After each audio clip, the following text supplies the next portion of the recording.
Universidad Nacional Autónoma de México, Facultad de Estudios Superiores Iztacala, Soyet. Propedéutica en el campo del desarrollo humano y educativo. Licenciado Daniel Alejandro Ibáñez Castillo. Alumna Ana María Urbano Castillo. Dentro del desarrollo humano nos encontramos con un amplio estudio acerca del crecimiento del niño. Anteriormente en la clase alta la educación se centraba en las personas de servicio, quienes acompañaban en su crecimiento de los niños, crecían muy alejados de los padres. En contraste con la clase media, la educación del niño quedaba a cargo del hijo mayor, y estos a su vez, si tenían que integrarse en un servicio económico, ambos se incluían.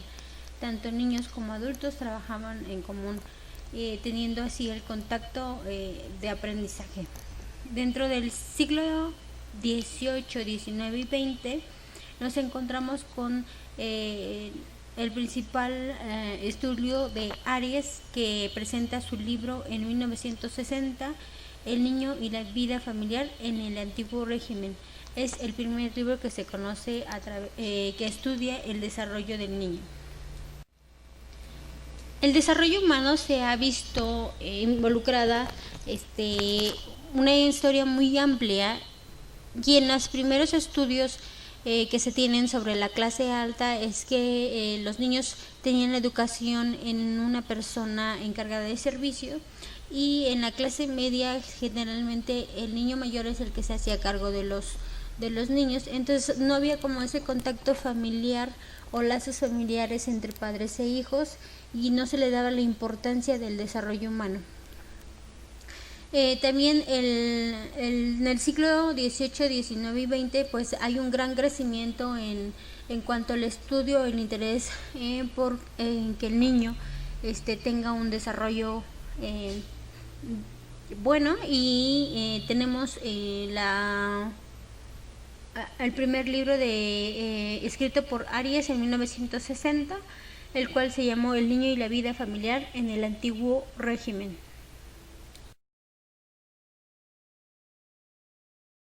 Los estudios sobre los niños principalmente se centraban en los niños excepcionales o anómalos. En el siglo XII, entre ellos encontramos a Mozart. Los sujetos inusuales presentados por Itard en 1801 y en 1806 en su trabajo Niños salvajes de Aveyron, conocido como Víctor. También se centraban en los sujetos con alguna deficiencia parcial. Entre ellos se encuentra la operación de un joven que fue operado inicialmente por cataratas en 1728 por un médico inglés, y era ciego, y pues se dice que tenía una deficiencia parcial porque pudo ver por primera vez. También nos encontramos con la historia de Helen Keller y Laura Brigham. Los estudios realizados a final del siglo XIX son principalmente los de Bartolomé en 1870, que fue impulsado por la Sociedad Pedagógica de Berlín. También se encuentran los de Stanley Hoyt en 1883, con el uso de cuestionarios a través del querer conocer el pensamiento infantil. Las limitaciones en el desarrollo es que fueron observaciones en poblaciones muy grandes, abarcando diversas edades, lo cual no se centraba en niños pequeños, aunque en esos estudios estaban principalmente enfocados a niños ciegos, a niños aislados o a niños superdotados. Los intereses de estudio de los niños se deben a tres ámbitos: en el área educativa, en el área médica y en la parte filosófica y científica. En la educativa encontramos a Platón y a Aristóteles, cuyos nos dicen que la instrucción se encontraban principalmente en los hábitos de higiene y el valor educativo. En el Renacimiento nos encontramos con los de Rabelais, Luis Vives, Erasmo, Comenio, Rousseau y Pestalozzi, a través de observaciones esporádicas pero limitadas.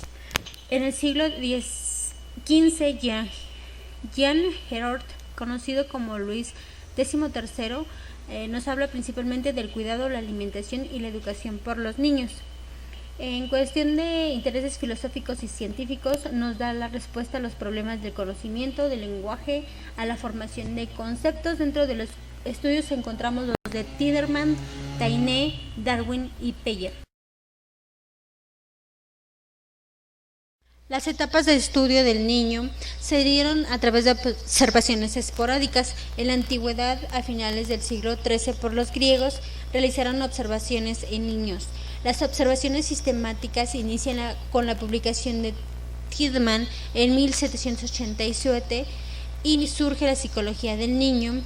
También da origen a la teoría de las especies por Darwin en 1859 a través de recopilaciones biográficas.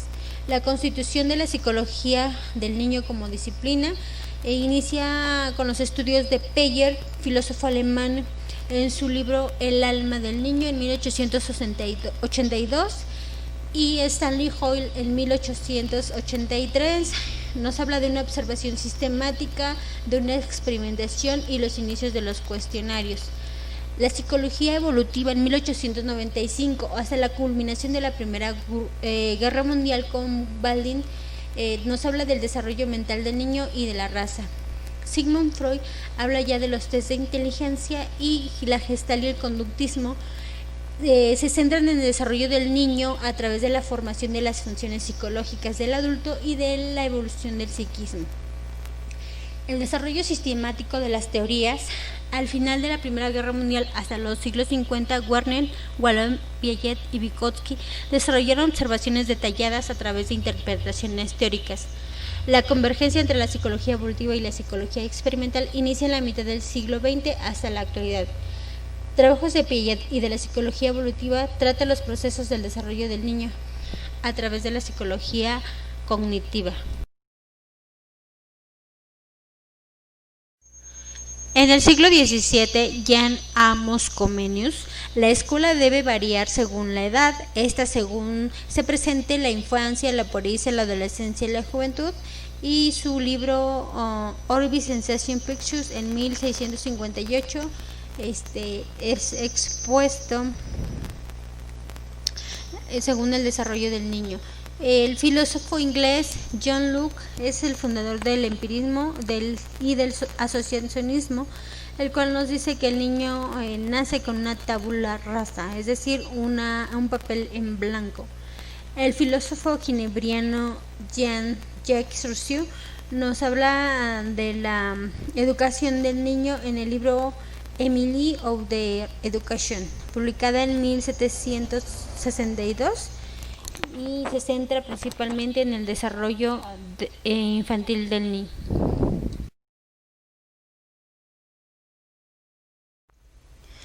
Las teorías del desarrollo. Dentro de las teorías del desarrollo nos encontramos la teoría psicoanalítica de Sigmund Freud, el cual se centra en la actitud humana, en el inconsciente, en la motivación, en la satisfacción, y nos habla de que el hombre se centra en sus necesidades.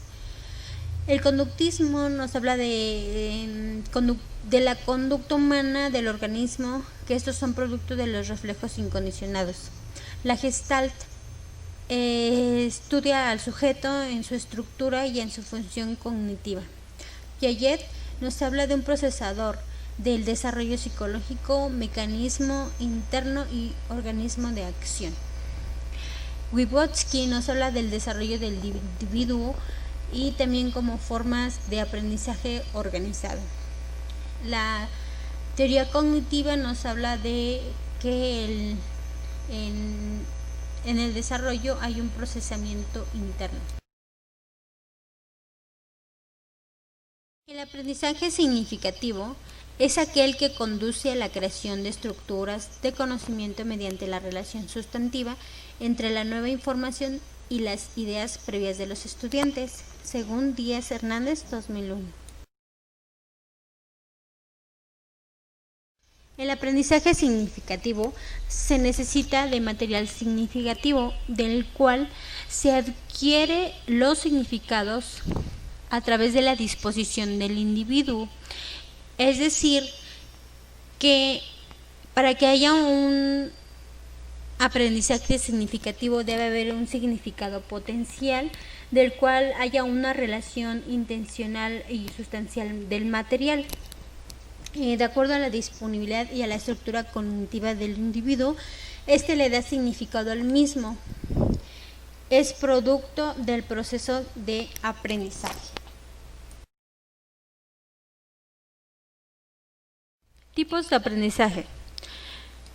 El aprendizaje básico significativo se da por medio de las representaciones, que son los significados de los símbolos.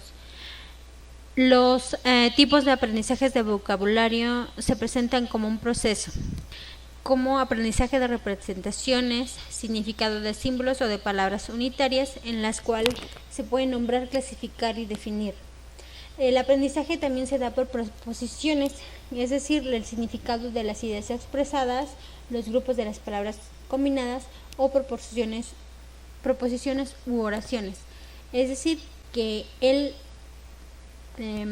la información ya fue captada para ser aprendida. El aprendizaje de conceptos se da a través de ideas genéricas, unitarias o categoriales con significado psicológico. Se da en forma real y en forma fenomenológico. El aprendizaje por proposiciones es dar significado a una idea compuesta a través de la experiencia cognitiva, es decir, a través de la idiosincrasia del individuo. Aprendizaje en el proceso educativo. Nos dicen que es mecánico, que es humano adquirir, almacenar información de cualquier campo, el cual atribuye una intención y una sustancialidad para realizar el procesamiento y la internalización. La naturaleza sustantiva o no literal se encarga de relacionar o de incorporar el procesamiento y el almacenamiento de la información. El constructivismo fue creado por Pico, Kant, Marx y Darwin. Los seres humanos son producto de su capacidad de adquirir conocimientos. Piaget nos habla del funcionamiento y del contenido de la mente de los individuos a través del constructivismo psicogenético. Vygotsky se centra en el constructivismo social del desarrollo. Nos dice que el niño es producto del desarrollo del dominio social. Von Glaser o Maturana nos habla de ella de una construcción subjetiva.